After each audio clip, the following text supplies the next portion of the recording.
เธอเสียงที่บอกฉันว่าเธอห่วงใย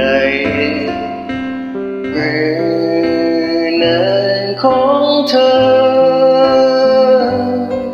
ที่แต่หากฉันวันที่ฉันไม่สบายทุกชา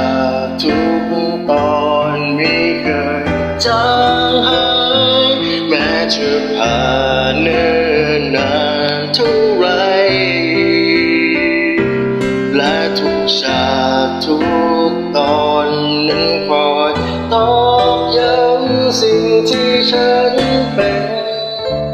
ตั้งแต่เสียเธอไปว่าฉันเป็นคนเหนือใคร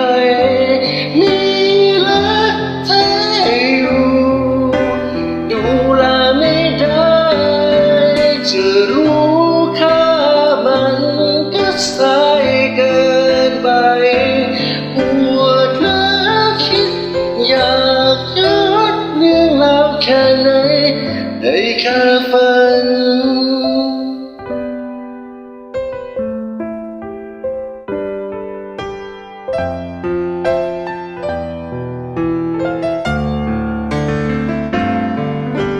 ต่อจนเหมือนเดิมรูปเมื่อก่อนนั้นที่มันขาดไปแต่ทางของเราจะต่อได้อีกไหมหรือว่าฉันต้องทำใจ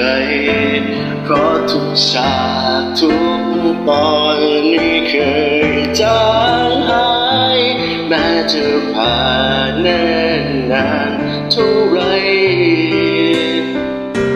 และทุกฉากทุกตอนนั้นคอยตอกย้ำสิ่งที่ฉันเป็นตั้งแต่เสียเธอไปว่าฉันเป็น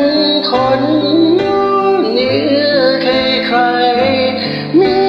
รักเธออยู่ดูแลไม่ได้จะรู้ค่ามันก็สายเกินไปปวดและ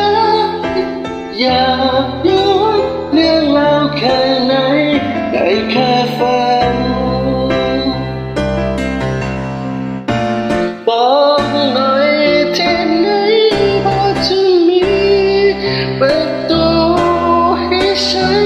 ย้อนไปคืนวันที่ฉันมีเธออยู่จะขอดูแล